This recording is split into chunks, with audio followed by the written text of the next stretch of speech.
Les enfants, le travail, les transports, on court, on se bouscule, on se salit, on s'insulte. Arrêtez tout. Le samedi vous fait grâce. Musique, littérature, sport, cinéma, analyse et commentaires. L'information sous toutes ses coutures. Avec Jean-Ernest Pierre et son équipe, tout à meilleur goût le samedi. Grâce matinée, votre petit plaisir du week-end.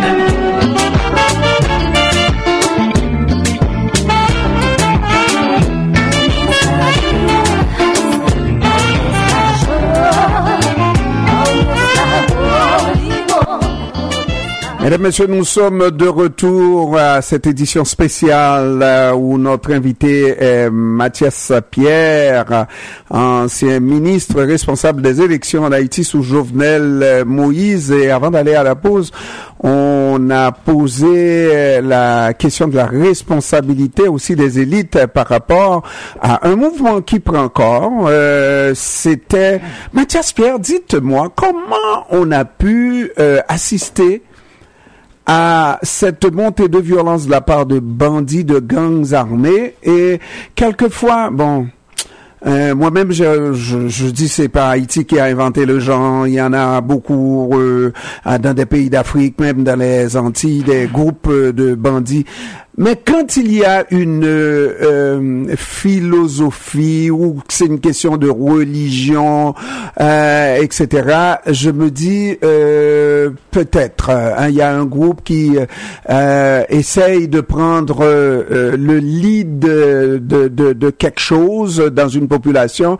Je pourrais comprendre. Mais là, dans une population où on n'a pas connu de lutte fratricide, c'est pas une tradition. Bon, vous avez dit oui, le pays a été secoué, mais toujours c'est une question de blanc-noir, n'est-ce pas? Mais là, la majorité c'est des Noirs, et ceux qui sont dans le collimateur de ces groupes-là, mais c'est d'autres Noirs. Et donc, moi, je me suis toujours posé la question, comment un Mathias Pierre et les autres Mathias Pierre de ce pays aient pu assister à la montée de ces actes de violence de la part de ces groupes-là en ne faisant absolument rien. Ok. Une action politique a des conséquences et sur le court terme, moyen terme et sur le long terme. La violence, c'est de ça qu'on parle. Mm-hmm. Et on a l'affrontement entre les groupes légaux, l'armée, parce que bandit légal qui n'existe pas. Vous parlez de la police, oui. Police, Okay. Et les bandes illégales que l'on appelle aujourd'hui les gangs. Ils étaient rat pas caca dans un temps, ils avaient... Oui, mais ils étaient déjà l'armée rouge, ils avaient, là. Voilà. Okay.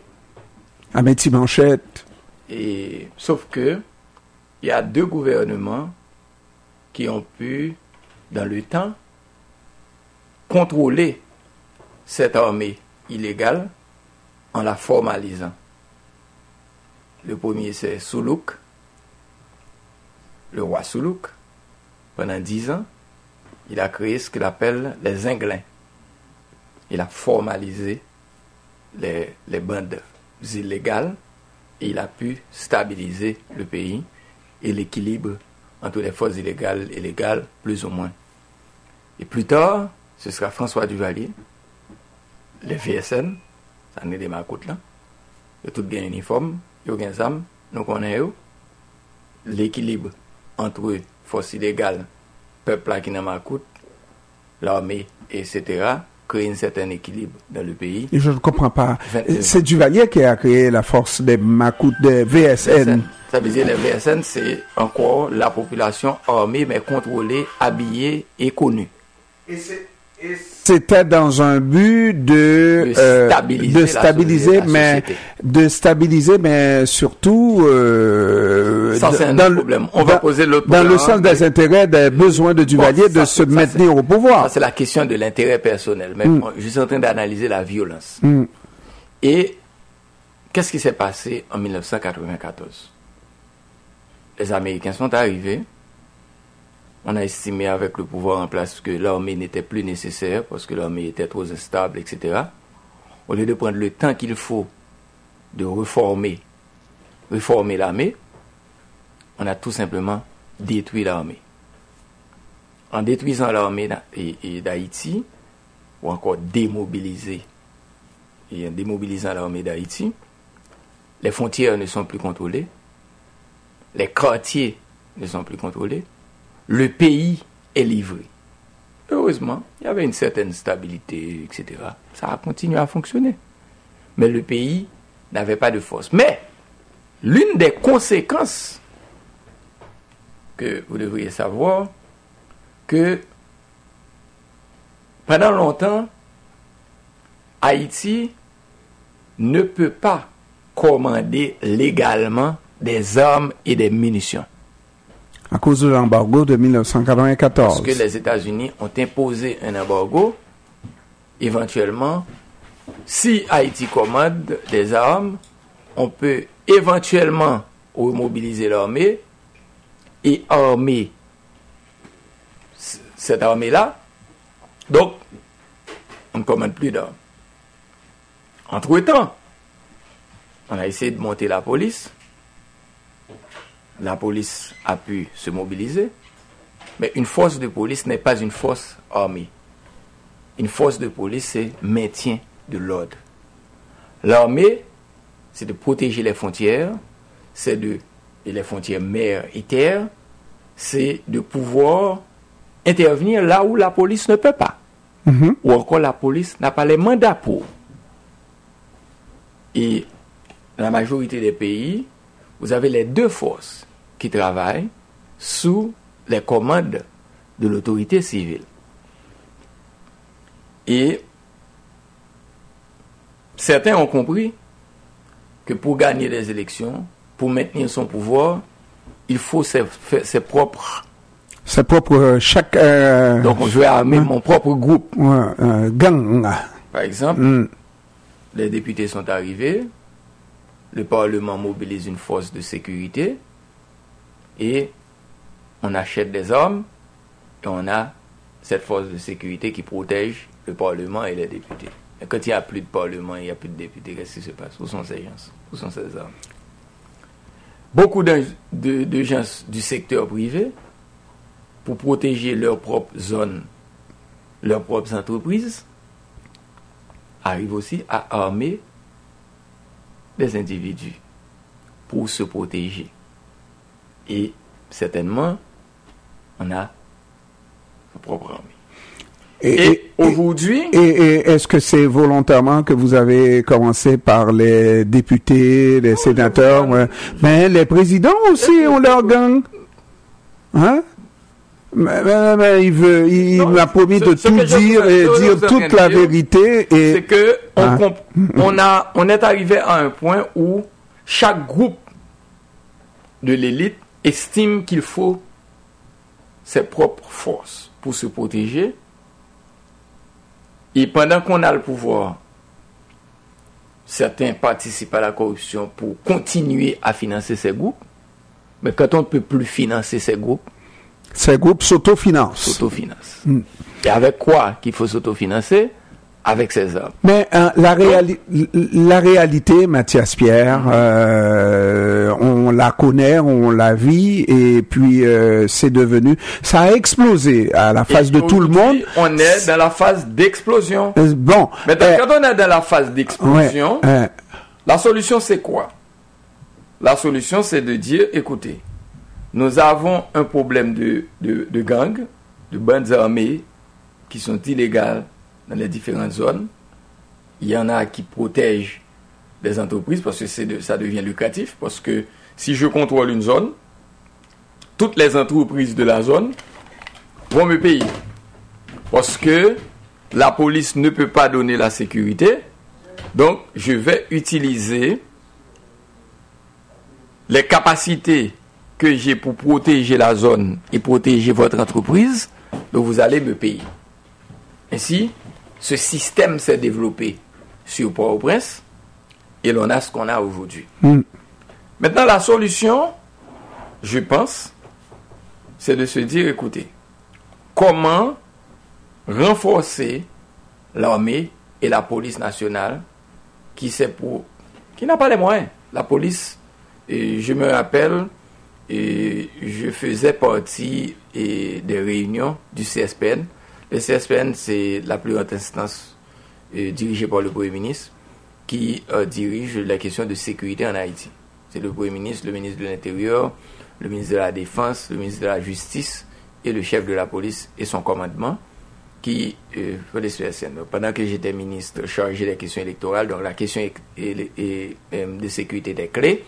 Donc j'étais invité à participer dans les CSPN sous forme de CSPN élargi. Haïti a commandé des armes pour la police.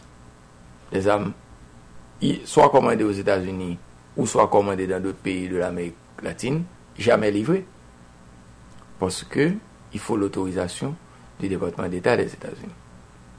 Donc, quand on est responsable, quand on dirige un pays, et on fait face à de telles dispositions, certainement les États-Unis vous disent, vous n'avez pas le droit de commander, on va bloquer parce que les armes peuvent être détournées. Oui.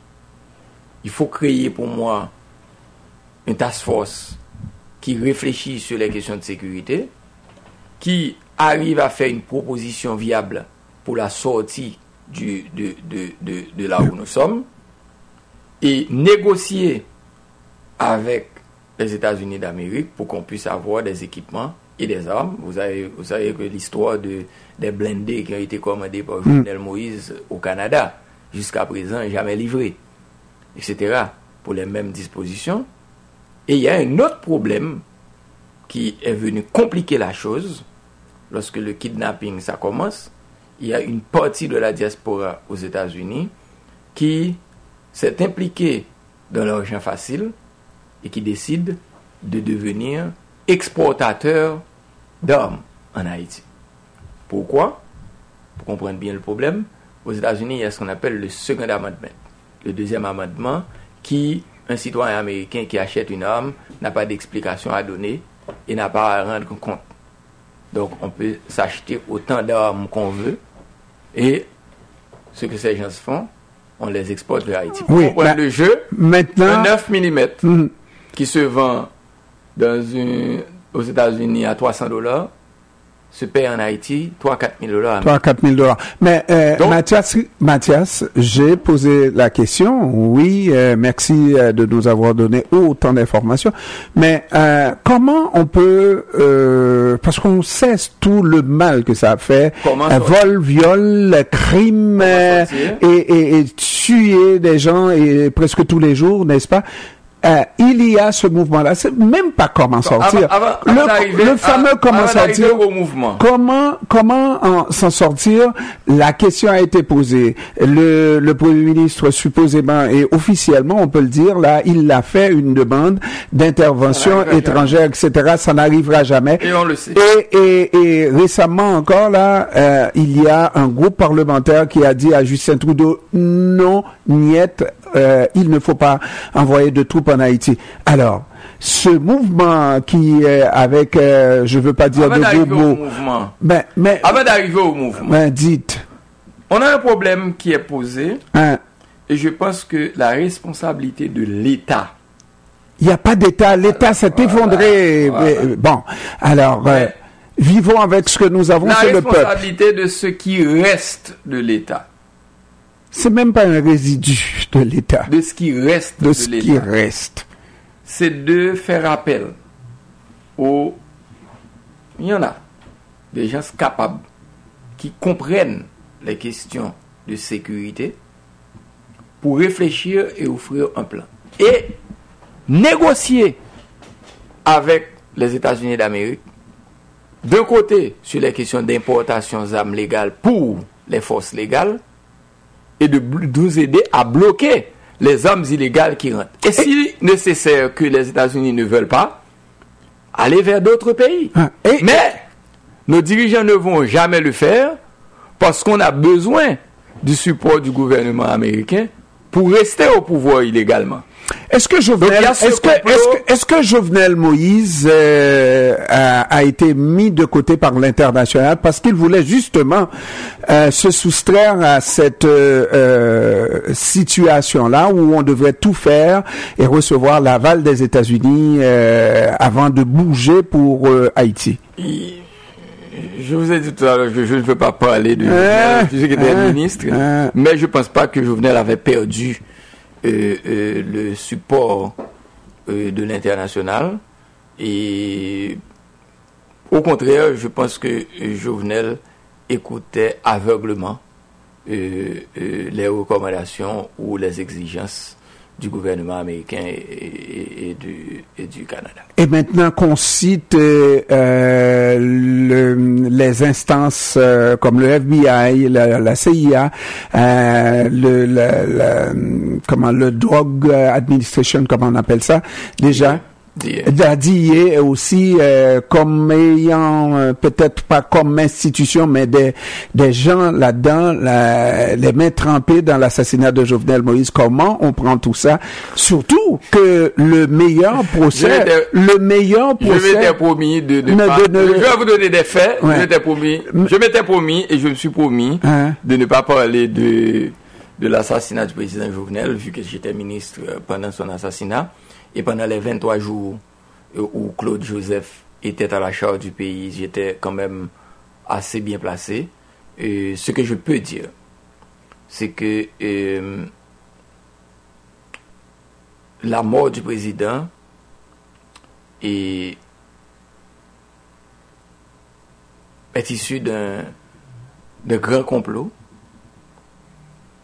Et comme je l'ai dit à un journal anglais, The Guardian, pendant la période, il faut attendre l'enquête. Peut-être pas l'enquête haïtienne, puisque je pense que la situation haïtienne va être comme en Haïti, va être comme l'assassinat de Jean-Dominique. L'enquête va se poursuivre ad vitam aeternam. Mais il y a deux éléments.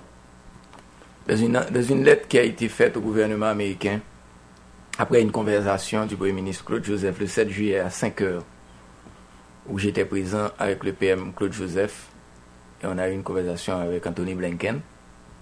Il y a une lettre qui a été écrite au gouvernement américain pour demander, quelle est l'implication du FBI dans l'assassinat du président, et de l'autre côté, il y a une décision qui a été prise pour que la presse américaine au plus haut niveau et la presse internationale soient impliquées dans le New York Times, dans le New York Times, dans le Washington Post, CNN, et plus tard vous allez voir le Miami Herald. Et je pense que entre la FBI et la DIA surtout, ou la presse américaine, etc., des éléments vont sortir. C'est tout ce que je peux vous dire. Mais le complot et Jovenel Moïse, c'est la première fois que je fais la comparaison publique. Claude Moïse, et dans l'un de ses ouvrages sur la constitution haïtienne, il parlait de Toussaint Louverture, disait que Toussaint était arrivé à un carrefour où il n'avait d'autre choix que de partir. Il était délaissé par ses pères, délaissé par les anciens colons, délaissé par les cultivateurs. Il n'avait pas d'autre choix. Dessalines est arrivé à un point où, isolé par ses pères, isolé, on a dû l'assassiner, et isolé à un certain moment par le peuple, il a été assassiné, comme on le sait. Et Jovenel, à un certain moment, je pense... Est-ce qu'on ose faire cette comparaison-là? Et Jovenel, je ne fais pas de comparaison, je vous donne des éléments. Je pense que Jovenel, il y a un mot que je n'ai jamais répété comme ministre. Je parlais beaucoup pendant le pouvoir sur la question des élections. J'ai jamais utilisé le terme oligarque corrompu. Parce que c'est les oligarques. Il n'y a pas d'oligarques en Haïti en réalité, mais ce qu'on qualifie d'oligarques, c'est les oligarques qui financent les élections. On en a parlé dans les débuts. Donc, si les oligarques financent, Il commande. Commande et comment les dénoncer. Il y a une contradiction énorme. Mais oui. Les oligarques, ça peut être. Il faut pas manger. Les oligarques peuvent de tout part. Vous mangez dans le bol, vous crachez dans le même bol, là, ça marche pas, là? Et avec un certain déficit de légitimité populaire, vous êtes isolé. Vous êtes isolé et peut-être que la solution, si les Jovenel l'avaient vu comme vous auriez dû dire à Jovenel Moïse ce qui est arrivé dans l'histoire. C'est ce micro ce que j'ai dit au président. Au président.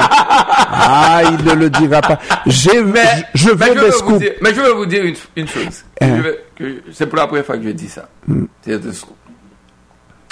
Le jeudi d'avant l'assassinat du président,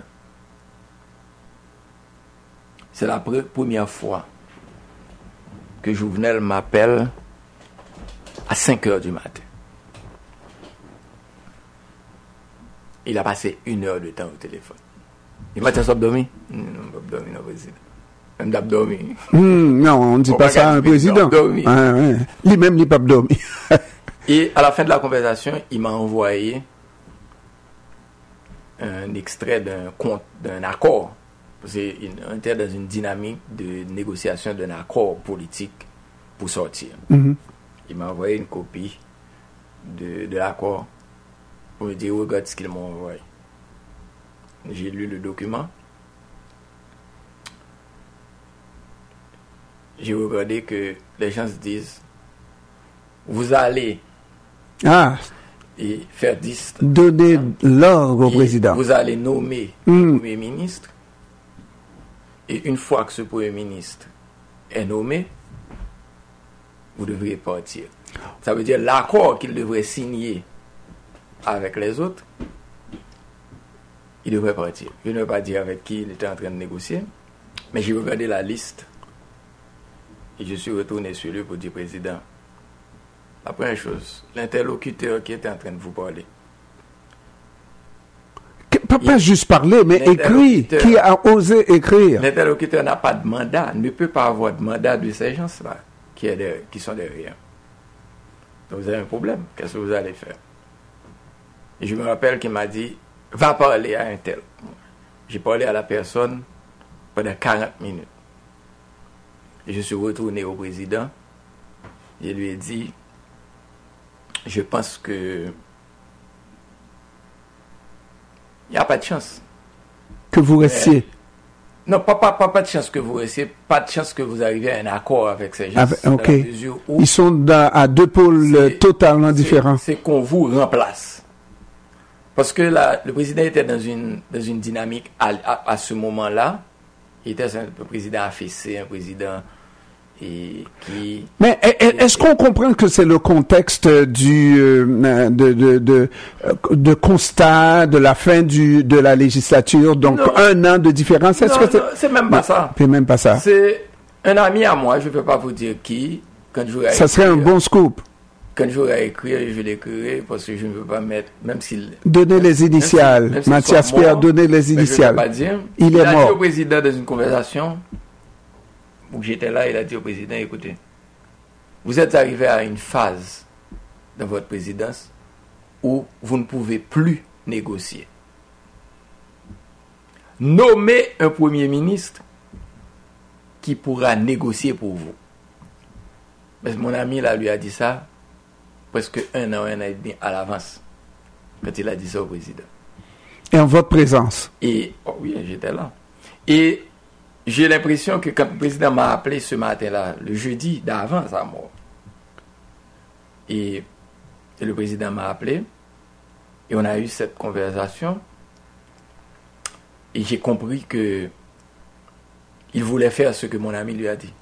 Ah, il était rendu là. Je ne peux plus négocier. Je vais nommer un premier ministre. Regardez ce qu'il m'envoie. Je ne peux plus négocier. Donc, il ne me reste qu'à nommer un premier ministre avec le mandat de négocier pour moi pour que le pays puisse sortir. C'était mon impression dans cette conversation. OK?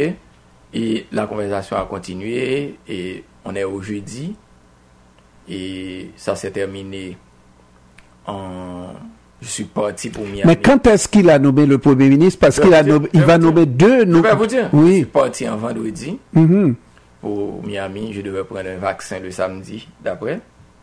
Le président a convoqué un conseil des ministres Zoom le samedi. On a passé de midi jusqu'à 5 heures. On devait faire sortir le décret électoral qui a été publié en lundi. Donc on a travaillé sur le décret électoral de samedi de 11h presque jusqu'à 5h. Et j'étais toujours à Miami. Et un dimanche, on a convoqué un autre conseil des ministres à 4h. On dit, ça a eu juste comme ça. Et le président a fait un conseil des ministres très court pour donner des charges à tous les ministres jusqu'à son arrivée. Tous ceux qui étaient ministres avant son arrivée au pouvoir, il donnait des charges à tout le monde. C'est l'acte du dimanche. Et cet arrêté est publié le lundi, qui dit que tous ceux qui étaient ministres, qui avaient soumis un rapport, ont des charges.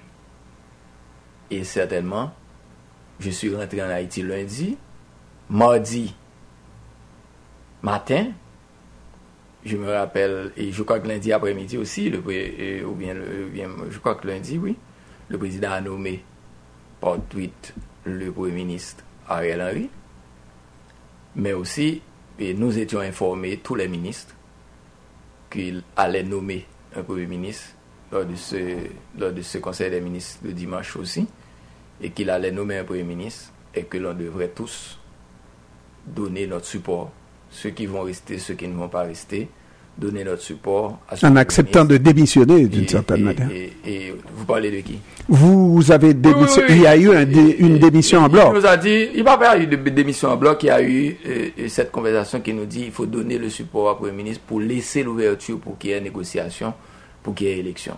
C'était ça un petit peu. Et l'arrêté est sorti, etc. Donc tout le monde était. Je me rappelle, j'ai eu une émission Le Point en mardi, quand il a nommé le Premier ministre et j'étais demandé d'intervenir pour donner mon support, etc. Et le mardi, j'ai eu une réunion, je me rappelle, à 5 heures, et en général, 2 fois par semaine, 4 heures, j'avais une réunion avec le corps groupe pour coordonner les élections. Donc il y avait une réunion, BINU et tous les ambassadeurs, en général, je dirigeais cette réunion. Et en général, quand je termine ce type de réunion, je fais un rapport au président et que je l'ai appelé à 6h30 pour lui donner un rapport sur comment la réunion s'est déroulée. Et le décret électoral était bien accueilli par le corps groupe, l'ensemble des ambassadeurs, et tout le monde accepte de donner l'apport du financement pour l'organisation des élections, et on s'est parlé. Et puis je suis monté chez moi et bon, on connaît le reste dans la nuit du 6 au 7 juillet. Mathias, je vais vous voler 5 minutes de plus parce qu'il y a l'autre émission. C'est bien beau de regarder ça parce que vous êtes un homme, vous êtes croyant, vous savez ce que c'est que le karma. Comment vous avez réagi à l'assassinat de Maître Montferrier d'Orval, le comportement de ce gouvernement auquel vous avez participé, qui a tout fait pour que Montferrier d'Orval, c'est mon impression, ne m'envoyez pas de tomates, Mathias, tout fait pour empêcher que Montferrier d'Orval ait justice, et aussi le fait que le président lui-même ait dit 5 minutes après l'assassinat, la femme du président avait en main la photo de l'assassinat, etc. C'est qu'on était proche des assassins. Et ce que je peux dire, et j'évite de faire des commentaires, particulièrement quand il y a des enquêtes en cours. Il n'y a pas d'enquête en Haïti sur Montferrier d'Orval entre vous et moi, là. Il y a un assassinat, il y a un juge, donc il y a enquête. Entre guillemets, le tribunal aussi enquête. Bon, mais le point fondamental, c'est quoi? C'est que très souvent en politique en Haïti, nous sommes très sadiques. Parce qu'il faut dire aussi que Montferrier d'Orval supportait avec tout son verbe le processus de référendum qui se faisait aussi. Il faut se dire aussi que Maître Montferrier d'Orval était aussi l'avocat de certains très grands de l'élite. Et très puissant. Donc, des fois, il y a des choses qui arrivent en Haïti. C'est tout ce que je peux vous dire. Ça veut dire que des fois,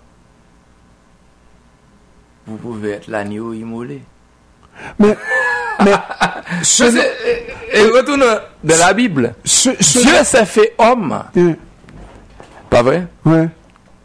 Dieu s'est fait homme et s'est fait sacrifier. Pourquoi? Pour aider le peuple à prendre conscience et pour comprendre l'être humain. Donc, je ne peux pas dire beaucoup plus. Non, mais selon nous sommes de l'extérieur, nous regardons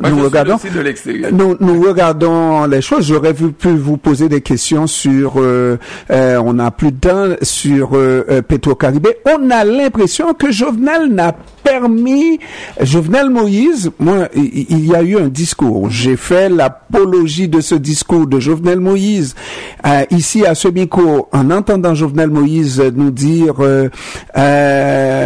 toutes ces belles infrastructures que vous avez dans des pays de l'Amérique latine, infrastructures routières comme le Chili, etc. Et ne pensez pas que le gouvernement chilien a dépensé de l'argent sonnant et trébuchant. Je peux aussi demander à des instances internationales de construction de venir jeter des autoroutes, etc.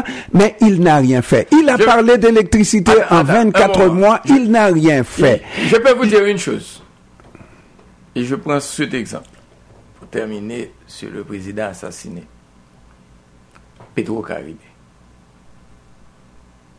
Quand Jovenel Moïse est arrivé comme président, il n'y avait plus d'argent du Petro-Caribé.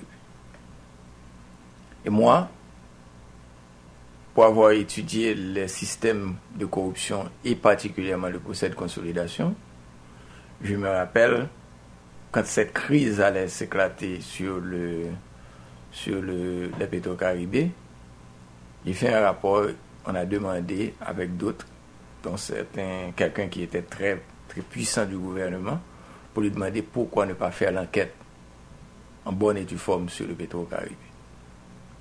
Pourquoi? Faites l'enquête. Faites comme non, Alexis. Mais j'ai l'impression qu'il avait peur. C'est ma conclusion. Et j'arrête là. Moi, je ne peux que vous remercier. Oui, j'ai l'impression, mais on l'a dit tout à l'heure aussi, avoir mangé dans la main du diable et craché au visage du diable après, là, c'est pas acceptable, n'est-ce pas? Mais le karma, on le dit. Je pense pas qu'Haïti va rester et va se calmer aussi simple après l'assassinat du président. On n'a pas besoin d'assassiner un président. Ouais. On n'a plus besoin d'assassiner un président. Nous sommes à 8 assassinats de président. Pensez que c'est le dernier? Je ne sais pas. Je vais souhaiter. Pensez pas qu'on devrait chasser du pouvoir Ariel Henry? Je n'ai pas d'opinion. Par des manifestations, je n'ai pas d'opinion. Par le BK. Je n'ai pas d'opinion. Mathias Pierre, je vous remercie d'avoir pris du temps de nous parler. C'est un plaisir, Pierre. Oui, un plaisir Pierre allemand, n'est-ce pas? Merci beaucoup. Je vous souhaite bonne chance. Vous allez retourner dans le pays aussi là. Sûr. Est-ce que vous avez des blindés pour vous protéger? Non, je ne suis pas. Mais est-ce que vous avez un gang pour vous protéger? Un gang? Non, pas tout le monde a des gangs. Tout le monde a des gangs. Pas tout le monde a des gangs. Pas tout le monde. Précaution. Ok. OK. Et merci beaucoup et je vous souhaite bonne chance. Est-ce que vous êtes candidat à la candidature? Je n'ai pas d'argent pour poser ma candidature. La dernière fois, il y avait mis mon poste. Mais je vous dis que j'étais déçu de vous voir candidat. Et parce que quand on fait ça, là, si on sait qu'on ne peut pas changer grand-chose, alors Mathias, c'est pour l'argent. Convaincu. Non, j'ai mis mon argent. Non, Mathias. Mathias, laissez-moi, Monsieur Pierre. Pour être candidat. Oui. Quand on est convaincu qu'on peut faire quelque chose en devenant président, et qu'on a échoué, n'est-ce pas? Et puis qu'on aille dans le gouvernement, de Jovenel Moïse. Non, il n'y a pas d'échec. Je vais vous expliquer. Je vous explique. C'est peut-être pour l'argent, Mathias. Non. Moi, j'estime que d'ailleurs, Jovenel était un ami, était toujours un ami. On était dans la chambre de commerce ensemble. Vous avez étudié en génie avec lui? Non, depuis 2009, il était le président de la chambre de l'Ouest. J'étais le vice-président de la chambre de l'Ouest. Donc, je le connais. Ouais. On s'est parlé le jour des inscriptions. On n'a pas fait la même route. J'ai combattu Jovenel. Mais moi, j'estime, une fois qu'on a été aux élections et quelqu'un a gagné, il faut supporter cette personne. Et quand Jovenel m'a appelé, c'était en janvier 2021. Pour faire quoi? Pour l'aider dans l'organisation des élections. Et quand je suis arrivé au palais, j'ai dit, président, écoutez, si je dois m'impliquer, je dis, moi, pas un candidat. Je dis, si vous n'avez pas de candidat, ne me demandez pas quoi que ce soit. Je vais essayer de faire qu'il y ait des élections libres, honnêtes et démocratiques. Et c'était mon implication. Mathias Pierre, merci beaucoup. Vous êtes un grand Pierre. Il me reste à vous recevoir comme Gonaïvien, faire de vous un Gonaïvien pour être le Guenor, mon cher, le Guenor, un être parfait. Le Guenor. Merci Mathias. Merci mesdames, mesdemoiselles, messieurs. Merci d'avoir suivi cette émission jusqu'à la fin. On s'excuse.